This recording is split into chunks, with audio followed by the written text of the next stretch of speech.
1967. The year the industry learned it couldn't kill what refused to die. In Hamburg, 4 kids ate pills to stay awake through 800 hours of stage time for pocket change.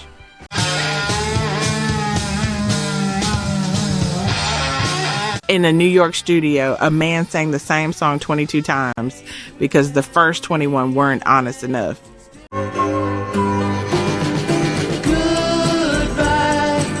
In Los Angeles, a guitarist stood behind a screen, terrified of his own voice, and played a chord that shouldn't have worked.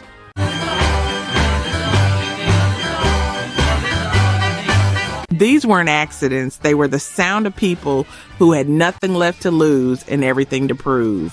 What follows are 13 stories about the moment the wall cracked. Nothing's gained and nothing's lost. Number 13 brings us to Light My Fire by The Doors in 1967. Between 1965 and 1966, every major label in America said no.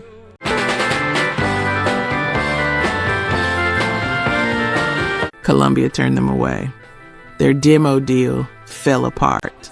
They played the London Fog, a strip club in Los Angeles, where the only audience was drunk men and empty tables. $5 a day kept them alive. The sound they were building, strange, sexual, dangerous, was unmarketable.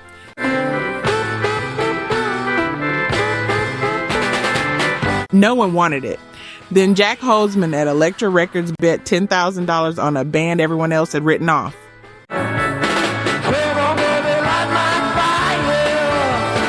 In August 1966, at Sunset Sound, Robbie Krieger faced the hardest moment of his life.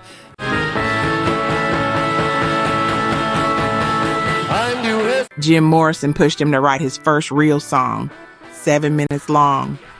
Too long for radio, the label said.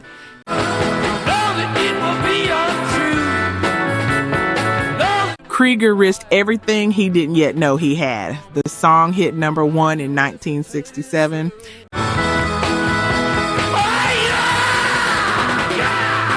But the real victory came later on Ed Sullivan's stage when the band refused to change the word higher. They chose exile over compromise. At position 12, the Beatles owned All You Need Is Love in 1967. But the path there started in Hamburg, where they played over 800 hours in red light clubs for less than £3 a day.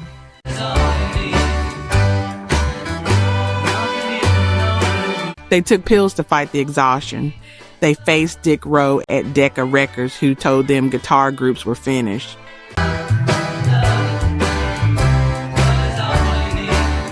He was wrong. On June 25, 1967, they stood in front of 400 million people for the Our World satellite broadcast.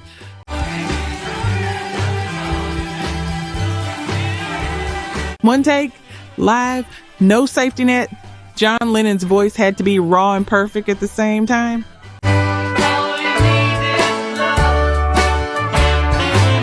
The pressure of potential failure was real.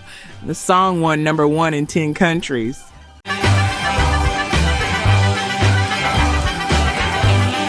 It became the only track chosen to represent humanity on the Voyager Golden record.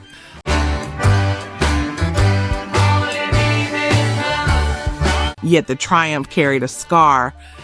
In the Philippines in 1966, mobs attacked them physically. Their message of peace was born in literal violence. In 1967, Jimi Hendrix arrived at number 11 with Purple Haze. The previous 3 years had been a slow death.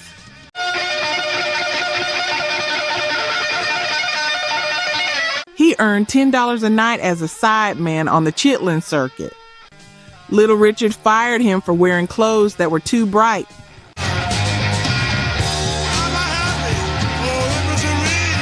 The jobs demanded he play rigid R&B, not the sounds in his head. He was invisible.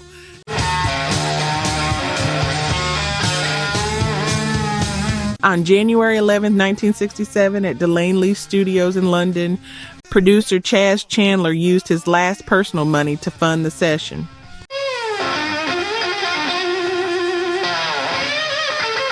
Hendrix had to sing behind a physical screen because he couldn't face the room.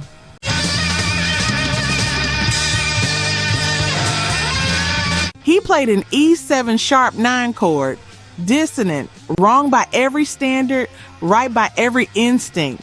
The song climbed to number 3 on the UK charts.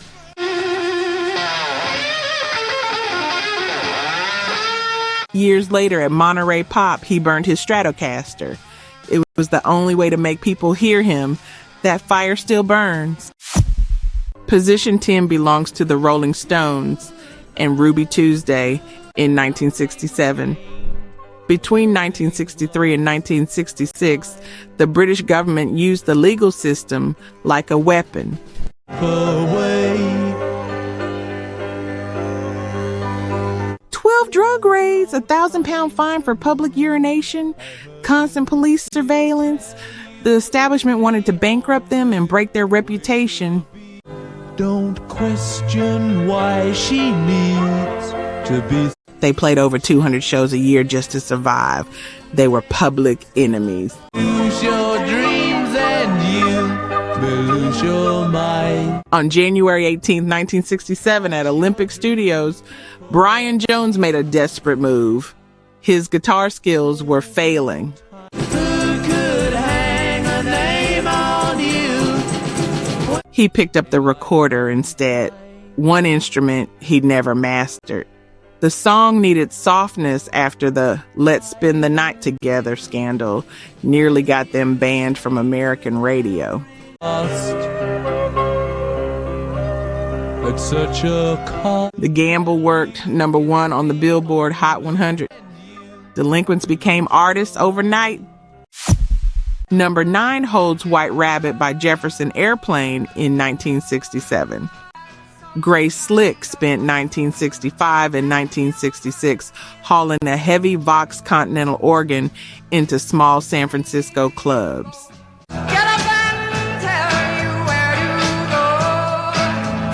$10 a night, split with her band. The industry wanted her to be a girl group singer.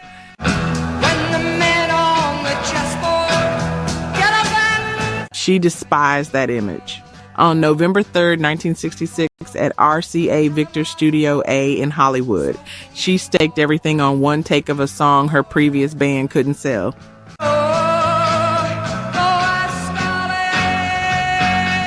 2 minutes and 31 seconds, she sang with rigid intensity, defying the soft flower power sound everyone demanded.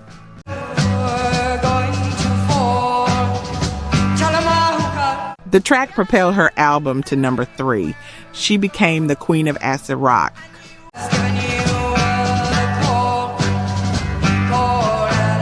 But she never forgot the $750 they paid to buy out her old contract. That insult fueled decades of refusal to let anyone else control her voice. At position 8, Cream delivered Sunshine of Your Love in 1967. Jack Bruce and Ginger Baker had endured 4 years together in the Graham Bond organization. £20 a week, constant tension. One day, Baker pulled a knife on Bruce to force him out. I'll stay with you, darling, now. They nearly destroyed each other before they could build anything. On May 8, 1967, at Atlantic Studios in New York, engineer Tom Dowd watched the session stall. With you, my love. The light shining. He suggested a Western rhythm for the bass line. A simple idea. It forced the trio to abandon their blues purity and chase something new.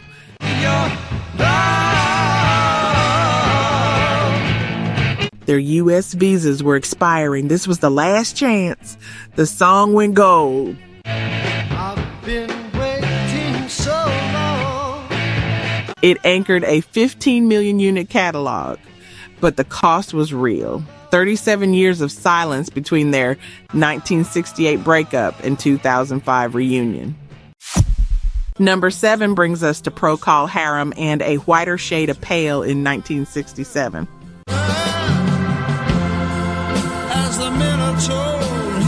Gary Brooker spent 7 years trapped with the Paramounts, a covers band. EMI forced them to record R&B standards they hated.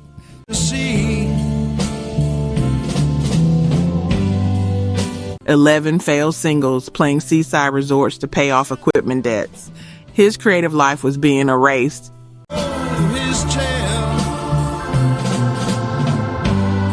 On March 7, 1967, at Olympic Studios, producer Denny Cordell risked his reputation in a 3-hour session. That her face at first just ghostly. Matthew Fisher played a Hammond M102 organ through a Leslie speaker. The drawbar setting made a distinctive clicking sound.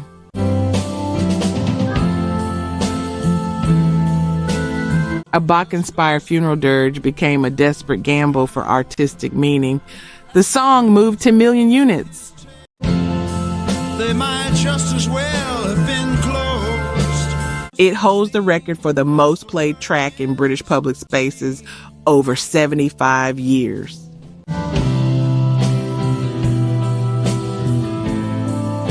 Yet Brooker fought a 40-year legal battle over who wrote it. Victory tasted like litigation. Position 6 belongs to The Who and I Can See for Miles in 1967.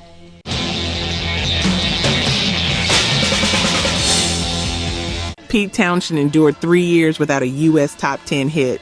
The Mod label trapped him. You're gonna lose that smile because all the while. The band smashed $500 guitars they couldn't afford to replace. Lawsuits from his former producer drained him.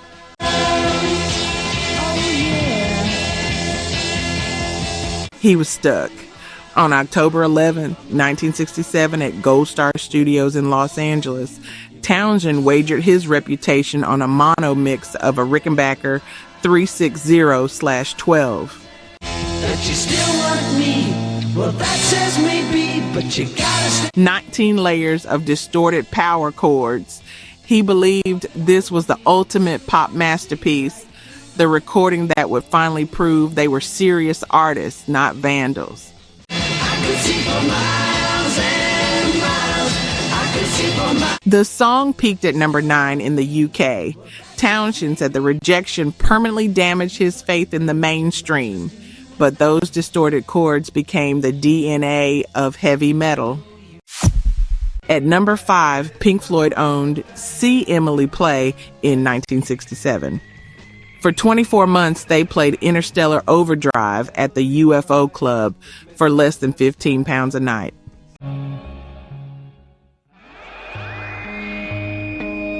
Five musicians, a full light show, one unheated Bedford van. They were exhausted and broke. Put on a gown. On May 23, 1967, at Sound Technique Studios, producer Norman Smith bet his reputation on a non-stop session to capture Syd Barrett's focus before it dissolved.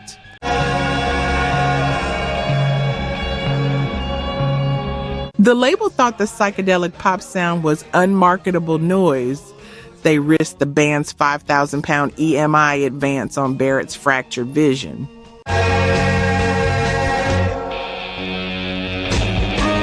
The single hit number 6. Barrett's mind was breaking even as the song climbed the charts.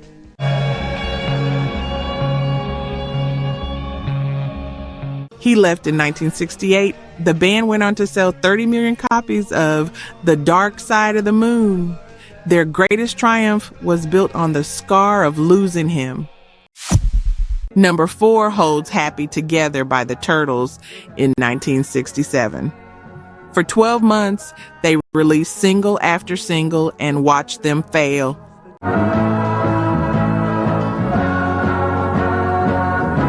The bank balance dropped. White Whale Records forced them to record folk rock covers they despised.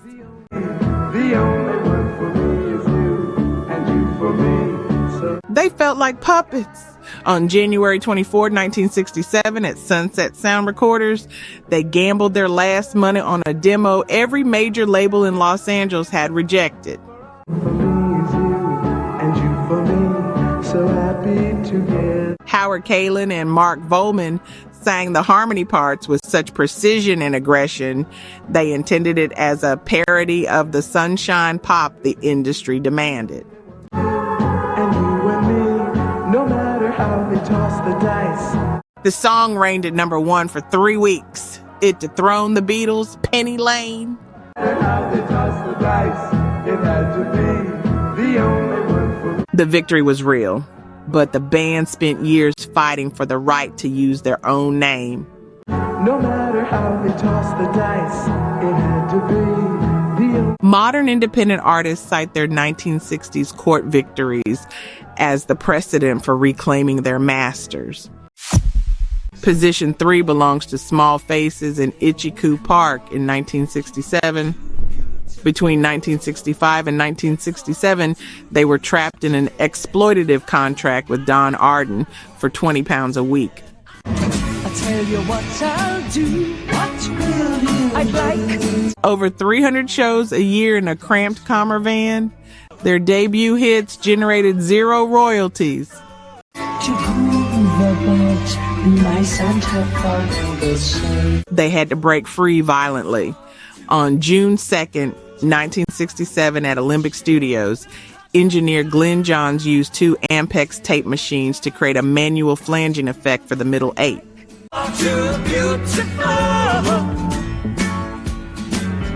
A technical gamble that risked the master tape's integrity, Steve Marriott's psychedelic vision became sonic reality.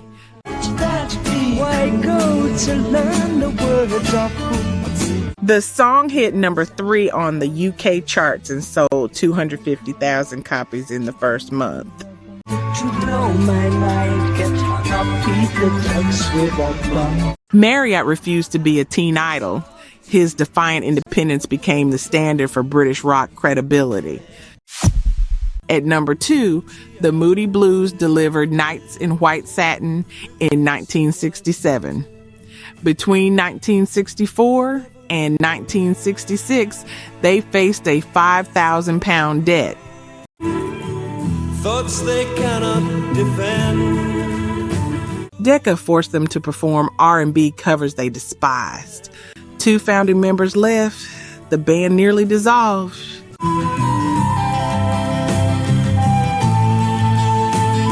On October 8, 1967, producer Tony Clark risked his career at Decca's West Hampstead studios.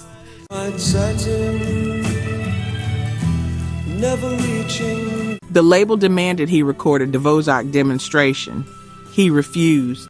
Instead, he let the band record a 7-minute orchestral rock hybrids.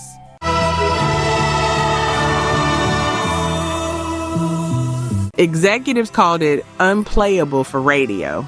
The song spent 133 weeks on the Billboard charts and achieved triple platinum status. Just what the truth is, I can't say. Justin Hayward played the temperamental 350-pound Mellotron MK2 until his fingers bled. That physical toll echoes today in modern progressive metal. Number 1 belongs to Van Morrison and Brown Eyed Girl in 1967. Between 1964 and 1966, his band Them collapsed.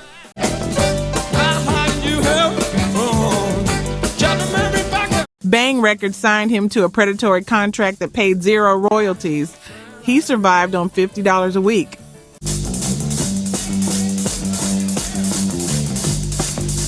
The industry demanded he become a pop crooner. He hated it. On March 28, 1967, at A&R Studios in New York City, producer Burt Burns pushed him through 22 takes.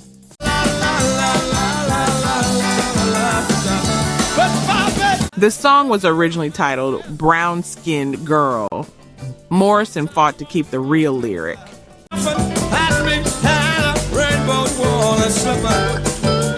Each take was an argument with the industry's demand for sanitized safety. The song reached number 10 on the Billboard Hot 100.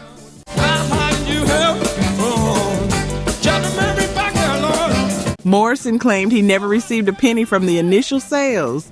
That financial scar fueled a lifetime of defiance.